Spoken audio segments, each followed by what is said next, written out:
How's it going, YouTube? Harley-Davidson Street 500 family, on all you fellow newbie noobs. This is Riding with Duty, or maybe we call this Learning with Duty. A little short video here. I wanted to cover some bases here. So the other day when I was riding, I noticed that my kickstand was really loose, and I reached down and grabbed that bolt.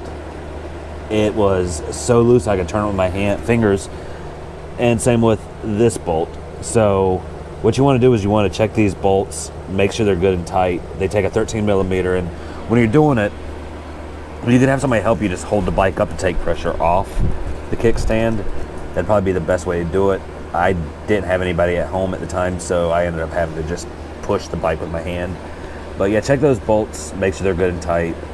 You know, that's something an older Harley-Davidson rider told me was, you know, you're always having to check the nuts and bolts because Harleys wobble and shake quite a bit. So anyway, so hopefully that video helps you out a little bit. So either way, I'll see you guys later, and look forward to another riding video here in the near future.